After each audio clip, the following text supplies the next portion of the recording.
ধন্যবাদ মিডিয়া বন্ধুদেরকে। গতকালের আমাদের পার্টির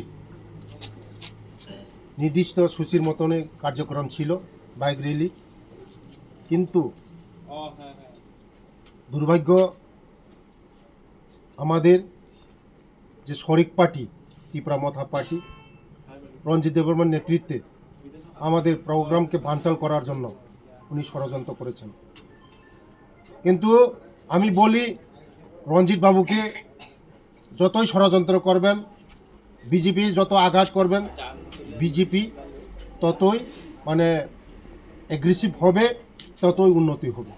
বিজেপিকে রোখার জন্য এই বিজেপি পার্টি পৃথিবীর শ্রেষ্ঠ পার্টি, কারো ক্ষমতা নেই বিজেপিকে রোখার জন্য।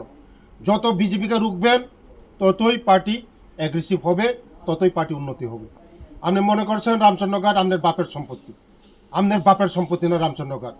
আমি আপনাদের মাধ্যমে বলি, আপনি সাবধান হন।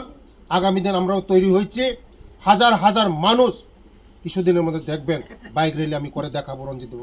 আমি চ্যালেঞ্জ দিয়ে বলছি রঞ্জিত দেবমাকে, আপনি কত নিরীহ মানুষ আপনি মেরেছেন, আপনি কত নিরীহ মানুষকে মেরেছেন, গণহত্যা করেছেন। গণহত্যার নায়ক আমরা রঞ্জিত দেববর্মা। মা নেই, কারো মা নেই, কারো ছেলে নেই, কারো বাবা নেই। কল্যাণপুর গণহত্যা করেছেন, বড়লুঙ্গা গণহত্যা করেছেন, মরসরা গণহত্যা করেছেন। ATTF এর সুপ্রিমো ছিলেন আপনি। আজকে এখন আপনি সাধুগিরি সাজেন, আপনাকে রেহাই দেওয়া হবে না।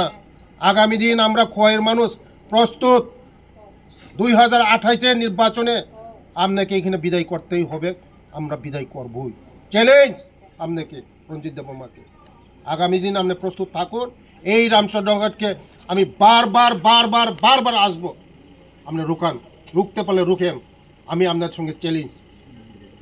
ধন্যবাদ।